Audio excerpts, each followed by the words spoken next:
Hello everyone, this is Richa. मैं आपको बताती हूँ कि आखिर 5 साल नीट में देने के बाद मैंने फिर से ये डिसीजन क्यों लिया।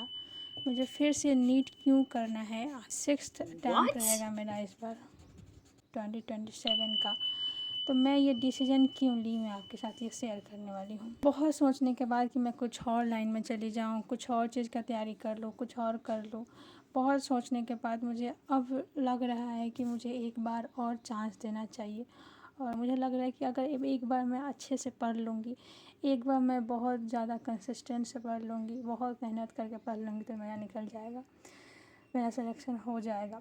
बस इसी कारण मैं इसे एक चांस और दे रही हूँ खुद को कि इस बार जो करना है करके दिखाना है। तो बताती हूँ कि मुझे क्या क्या करना है। मैंने जो अपना प्लान बनाया है नीट 2027 के लिए, मैं आपके साथ तो शेयर कर रही हूँ। 2026 में सिलेक्शन नहीं हो पाया था क्योंकि मैंने उतने अच्छे से कंसिस्टेंसी से पढ़ाई नहीं किया था। तो मैं सोच रही हूँ कि इस बार अपना एकदम तगड़ा वाला प्लान बनाती हूँ। मैं इसको फॉलो ज़रूर करूँगी। मैं चाहूँगी कि मैं कंसिस्टेंट रहूँ हमेशा। मैं फ़िज़िक्स यकीन 2.0 यकीन बैच से सलीम सर से पढ़ने वाली हूँ। सलीम सर बहुत अच्छा पढ़ाते हैं। मैंने उनसे पहले भी पढ़ा, लेकिन पूरा उनका लेक्चर कंप्लीट नहीं करती थी। कभी एमआर सर से पढ़ती थी तो कभी सलीम सर से, हमेशा चेंज करती रहती थी। तो इसीलिए मैं इस बार सोची हूँ कि सिर्फ सलीम सर से पढ़ूँगी, क्योंकि उनका जो क्वेश्चन का लेवल होता है वो जेईई एडवांस का लेवल का होता है और जेईई मेंस का भी क्वेश्चन कराते हैं। तो मैं सोच रही हूँ कि बस उन्हीं से इस बार पढ़ूँगी। और मैं कोई भी बैच नहीं ले रही 2027 के लिए। जो मेरे पास पिछला वाला बैच था वो मेरा अभी भी है और मैं चाहूँगी कि मैं उसे ही कंटिन्यू करूँ। तो मैं सोच रही हूँ डेली 2 लेक्चर उनका देखूँ। कोई भी चैप्टर अगर कंप्लीट करना है तो फिर मेरे को टाइम तो लगेगा ही, लेकिन मैं डेली उनका 2 लेक्चर देखूँगी और साथ ही साथ उस टॉपिक का और उसके लेवल का नीट जेईई जो भी क्वेश्चंस होते हैं उसका प्रैक्टिस करूँगी।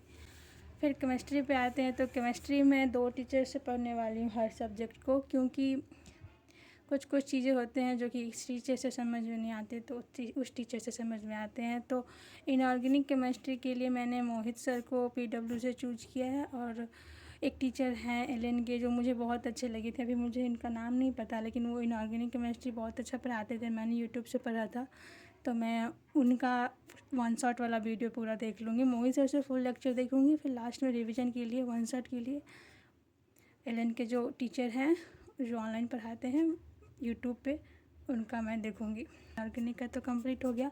अब है फिज़िकल केमिस्ट्री। तो सुधांशु सर का तो बेस्ट है। मेरा फिज़िकल केमिस्ट्री पहले से ही ठीक है, तो मेरा फिज़िकल केमिस्ट्री के लिए सुधांशु सर का रिवीजन वाला वीडियो बहुत ही काम आएगा।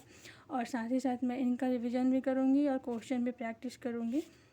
फिर ऑर्गेनिक केमिस्ट्री के लिए एलन के जो फैकल्टी हैं वो भी बहुत अच्छा ऑनलाइन पढ़ाते हैं, तो मैं यूट्यूब से ही उनका भी वीडियो देखूंगी। उनका 1 शॉट उनका जो भी आता है यूट्यूब पे है, बहुत सारा लेक्चर डाल चुका है लोग। बड़ा बड़ा लेक्चर होता है, 5 घंटे के ऊपर का ही लेक्चर होता है सब। तो मैं उस सब का एक 1 शॉट देखूंगी और डेली रिवीजन करूंगी, ताकि मैं कंसिस्टेंट रहूं और सब कुछ मुझे याद रहे हमेशा। केमिस्ट्री में बहुत ज़्यादा ख़राब हूँ, मेरा ऑर्गेनिक केमिस्ट्री बहुत ज़्यादा ख़राब है। तो मैं चाहूँगी कि इसको मैं बहुत अच्छे से पढूँ।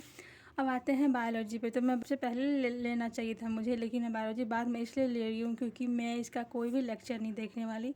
मेरा बायो पूरा ठीक है, मेरा बायो में कोई दिक्कत नहीं है। मुझे आराम से बायो में नंबर आ जाते हैं, लेकिन फिर भी अभी 1 साल बाकी है तो मैं बिल्कुल छोड़ भी नहीं सकती इसको।